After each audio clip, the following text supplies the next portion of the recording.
আজ তোমাদের সাথে দারুণই মজাদার ধাবা স্টাইল যে কড়াই চিকেনের রেসিপিটা শেয়ার করবো। এইভাবে যদি একবার কড়াই চিকেন বানিয়ে খাও, ডিনারটা কিন্তু পুরোপুরি জমে যাবে। তার জন্য প্রথমেই কড়াই সর্ষের তেল গরম করে নিয়ে পেঁয়াজ কুচিটাকে দিয়ে দেবো।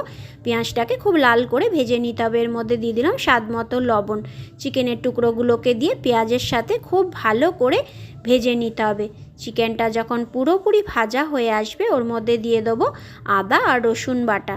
আদা রসুন বাটাটাকেও চিকেনের সাথে খুব ভালো করে কষিয়ে নেব যতক্ষণ না আদা রসুনের কাঁচা গন্ধটা চলে যায়।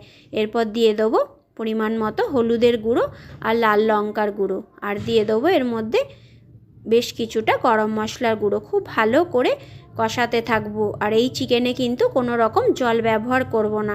এরপর একটা ঢাকা দিয়ে বেশ কিছুক্ষণ গ্যাসের সিমটাকে কমিয়ে দিয়ে দেখো চিকেনের নিজেরই জল বেরিয়ে এসছে। এবার এর মধ্যে দিয়ে দেবো কিউব করে কাটা পেঁয়াজ আর ক্যাপসিকাম, দিয়ে দিলাম বেশ কিছুটা টমেটো আর লঙ্কা কুচি আর ধনেপাতা কুচি ওপর থেকে ছড়িয়ে নেড়ে চেড়ে নামিয়ে নিলেই তৈরি হয়ে গেল দারুণ স্বাদের একদম ধাবা স্টাইল কড়াই চিকেন। এইভাবে একবার কড়াই চিকেন বানিয়ে ডিনারে রুটি, পরোটা, ভাত সবের সাথেই কিন্তু দারুণ মজা লাগে। একবার বানিয়ে দেখো।